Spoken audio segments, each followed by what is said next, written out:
Hey guys, this is Coach Adrian with Blitz Kids, and today we're going to be going over inferior positions. As you can see on my screen, I have pawn to f3 out, and yes, that's right, I was playing the white pieces in this position. And the point of this, the reason why I even played this game was to show you guys not to give up even if you have an inferior position. And yeah, I purposely, played that move just to prove this. And number two, what is even the most important thing is to understand the position better than your opponent. Therefore, you can make a better, more efficient plan. All right, and I do this with my opponent playing great in the opening. My opponent was not lower rated either. He was a very strong opponent, and I managed to beat him in just 22 moves. And on move one, pawn to f3. Surprisingly, I didn't think that this was going to work, but I did play fast chess on this, so it was a 3-minute plus 2-second increment, so there was definitely a lot of mistakes on his end and even on my end too, but I understood the position better than my opponent, so I didn't give up, and my opponent just foiled his beautiful position. And there's a lot of times where you have an inferior position, but that doesn't mean you're going to lose because your opponent doesn't play perfectly. And number two, your opponent definitely makes mistakes and doesn't know how to handle the position. So whoever has the better understanding will be directed better. All right, will be a better leader of his pieces. And that's what you ultimately want to strive for, is just that understanding of the full board and comprehension. So here we go. F3, my opponent plays d5. I play king to f2 just to further weaken my king in my position. Oh, and by the way, do not try this at home. This was just an experiment. It actually was very successful too. Just a quick side note. I played multiple games playing like h3, a3, and then like rook h2, rook h1, and the same thing for the black pieces, f6, and a5, stuff like that. And it actually worked to my benefit. I actually won a lot of games, surprisingly, with the same rated opponents. But I know that that's not the best chess, and if I wasn't playing in a long tournament time control, then I would most absolutely lose. If my opponent was able to kind of see the concrete ideas and absorb the position a little bit better. So my opponent plays e5 and just really firming up that center control. So all of these are already controlled. So I already know I have a space deficit, so I'm trying to utilize this to my advantage by making a small center. And by just playing these two moves, I'm already at a big disadvantage, so I need to go ahead and repair my structure. So I play pawn to e3 with the idea of, now I still have this break d4 and e4. I want to break open that structure. I also want to close this diagonal that I'm exposed to. And this diagonal is also exposed as well on my king. My king can no longer castle, and I also wanted to maybe deploy the bishop. So I'm multi-purposing my moves here and just really trying to utilize all my power in one move. So knight to c6, developing naturally, controlling more of the center, maybe even getting prepared for a d4 break. Knight to e2, knight to f6. So knight e2 is just guarding this queen check. But now that he plays knight f6, I'm not really worried about it so much. And now I'll play pawn to d3. And again, forming up that center. I just want to contest any idea that he has. And since my king is actually a bit exposed, any push that he wants to play, I can actually decline it. So, for example, let's say he plays d4. Now I can play e4 if I want to, and then my f4 break would be of importance here. Now, let's say my opponent plays e4. Well, now I can possibly play d takes, and after d takes, I can play queen takes d8, knight takes d8, and I don't think my opponent really wanted to do this so much, because the whole idea of him opening up the center was to attack my king. But now that the queens are off, it's less powerful. And maybe I can play knight to d4 here, or knight to f4, or maybe even knight to g3, and be really good here. So be really solid. And you'll notice I have the pawn in the center. His knight is underdeveloped, and my bishops are going to be able to open up. D4 or E4, excuse me. E4 is going to be able to come with some effect, and everything seems actually okay in my case. So instead, he decided to play bishop to C5 and just prepare maybe a D4 break. This also pins the pawn to the king, which here I just played C3, and again, firming up here. So again, the understanding is of most importance. Doesn't matter about anything else, just as long as you understand what you're trying to aim for. And here I'm just trying to soften up his blows because he does have the initiative. He castles, something that I can't take away from him. And now I play d4 with the idea of just not allowing pawn to d4 himself, which will then open up the e file since he has castled kingside. And he plays now e takes, and I play c takes, which is another interesting move here. This frees up my knight, and in the future I might want to play knight to e4. So I want to wrap my knight to g3, knight to c3, maybe bishop to e3 or d3, and then play e4.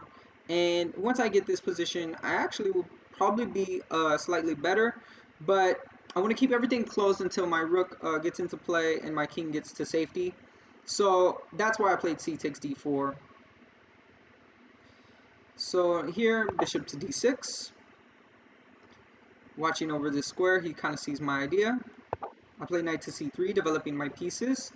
And I'm still fighting this uphill battle because my king is still on f2, but it's becoming less and less of a weakness and more of a just random move that I decided to play. Queen to d7 is played, which doesn't really make sense. And so this is the main point of the video here.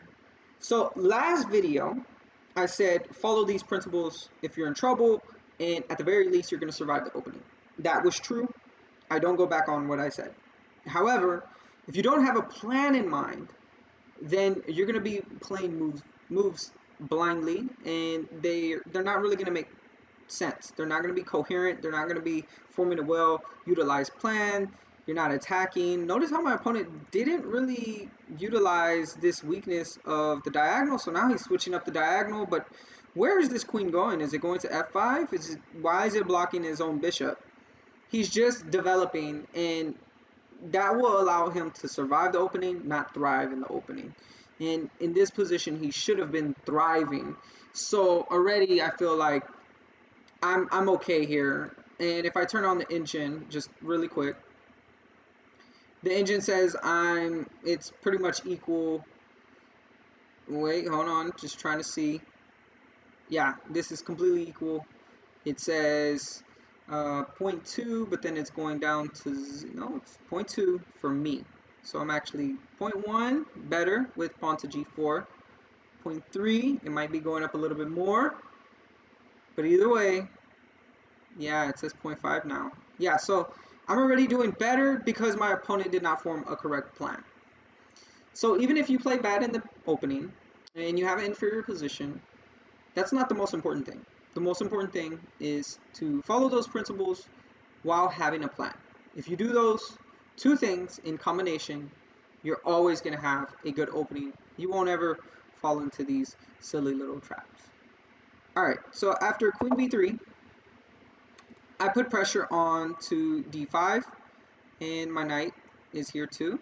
But this isn't necessarily a threat, because let's say he just plays h6, I play knight takes, after knight takes, queen takes, he has bishop to g3, knight takes g3, and now queen takes d5, or if h takes g3, again, queen takes d5, and this is not that good for me. So my opponent plays queen f5, he decides to protect it directly. And here I play knight to g3, which forces my opponent to either move the queen, or if he plays what he played, which is bishop takes g3, now this opens up the h-file towards the enemy king, and it gives my king a nice shelter. Now I would say that I have no disadvantage in this position. And I have breaks of here. I have the rook utilizing this h-file. my bishop will have easy deployment either on b5 or d3. And the only thing that I have to really worry about is maybe this bishop deploying. But if I get in the e4 break, then I'm good. So with this in mind, my opponent plays knight to g4 check. And I think this is probably why he decided to play bishop takes g3, is because he thought the check was nice and juicy. But notice he didn't finish his deployment, so this attack may not be so successful. I play king to g1, just moving to safety. And now we can see that this is a threat, and this is actually a threat. So he actually has to go back with knight to f6. But this wastes the tempo, and it doesn't make sense. There's no direction. So here, I decide to play a little maneuver that may or may not be lethal, and that is knight to b5. Maybe not the best move, but definitely a tricky move. The idea is, like, let's say you play something like knight to e8. Now I can play bishop to d3 and still this diagonal, and then the h7 pawn is also going to drop. And this actually did happen. He decided to play queen to d7 after knight to b5, but now after pawn to g4, threatening pawn to g5, again, I don't want to play bishop d3 just right away. Well, I can, but after a6, knight to c3, and notice how I stole this diagonal. My opponent can possibly play something like pawn to h5, and I'm not sure how I get at this pawn. So instead I play g4, threatening pawn to g5, and also provoking something like pawn to h6, which then I would still probably play bishop to d3, followed by pawn to g5, or even maybe something a little bit different. I do remember I wanted him to play pawn to h6, but this could be utilized at any point in time. I do remember that. So I was just trying to develop my pieces. Oh, and take away the f5 square. That's right. Take away the f5 square. Knight can't move there, and maybe I might have that e4 idea with the bishop sacrifice. And notice how all my pieces are going towards the king side, with the exception of the knight on b5 to distract the queen to go to d7 and reserve itself there. So after pawn to a6, I play pawn to g5, which is actually really interesting because after a takes b5, the whole point of my combination was it really hinged on this, because if I'm not able to play g takes f6, I pretty much lose the whole thing. So like for example, after g5, my opponent, let's say, plays a takes b5. Oh, excuse me.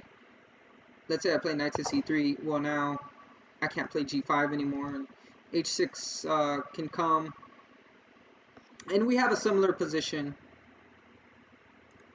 as before. So the whole idea was to play g takes f6, and after g takes f6, the structure is weakened. We could see that my pawn breaks were utilized to attack on the king side, and my piece development and deployment were all directed together to attack over here on all of these squares around the king, and my opponent's pieces haven't been developed. And we can see that even though I started off with two bad moves back to back, I was able to come back very easily, and this would be a winning position for me. First off, I can win some material, and second off, I mean, my deployment is very easy to continue. So after knight to g4, my opponent played. His idea was, okay, well, now if you take me, I take you, and then you're in trouble here because, let's say, bishop takes b5, now queen takes g4. This is weak, this is weak, this is weak. Everything's dropping. I have the open A file. I get it. But here I just simply play knight to c3, and notice how I'm attacking on d5. The knight still has to move, but oh, he is trapped. So knight a5 was played, but now queen to c2. and my opponent plays queen to f5. Alright, in this position, what is the winning move for white? Go ahead and pause your videos and try to find out. So here I played bishop to d3, exclam. I could take here with the idea of queen takes g4, queen takes h7, but the queen is hanging, so don't play that move.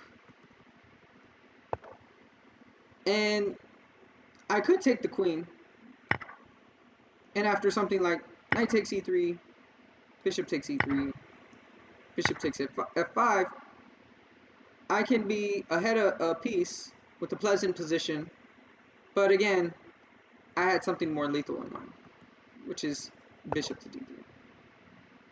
Now, my opponent loses the queen, not just the knight. So here, my opponent plays queen takes g5. One thing to note is, after knight takes e3, I simply play bishop takes e3, and the same result will happen.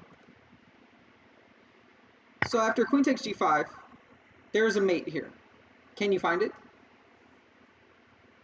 Alright, the mate here is bishop takes h7, check, king to h8, and now the stunner move, bishop to g8, check from the rook, and if king takes g8, then queen to h7.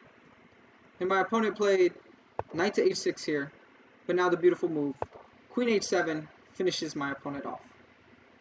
So the whole idea, guys, is a few things. The whole point of this video is, no, don't try this at home. I don't want you to play f3. The whole idea was to hit home that even if you're in an inferior position, you can come back and win. How? By having better understanding than your opponent of the board. And then 2, don't give up. It's never good to give up. There's no point. You're going to lose if you give up. You need to have that willpower to push through an inferior position and give your opponent problems. How do we do this? Well, after we understand the position, we understand that, for instance, by playing e3, we're just blocking up the diagonal here, and my knight deploys to e2 and g3, which actually further weakens the bishop because he can't come. The bishop can't come out, and then the knight can reroute to g3 if need be, and the d3 and the c3 advance, or just to prevent possible pawn breaks in the center with my king being so weak. So better understanding is important. And the last thing is, even if you do have an advantage, let's say as black, whenever you try to push, you need to look for the correct pawn break. If you go for the wrong pawn break, it can backfire and your piece placement will be bad. And if you do go for the right pawn break, then it should push your pieces through. If you just sit stagnant, I do feel like my opponent did sit stagnant and didn't ever go for a pawn break here, because I kind of locked up the position here. If you do that in a better position, then your opponent will be able to catch up in his disadvantage, and then you won't have an advantage at all. So, yeah, a nice miniature, or well, maybe not a miniature, but a nice game nevertheless, and I hope you guys did learn something out of it. I wanted to kind of complement the other video by looking at the other side of the perspective of playing in a worse position rather than getting a better position. Always follow those ABCs. Don't play f3 at home. I want to reiterate that. Do not play f3 on move 1. Play e4 or d4. And yeah, utilize those pawn breaks to push your advantage forward after you stop your opponent's counterplay and play prophylactically. So, see you guys. Peace.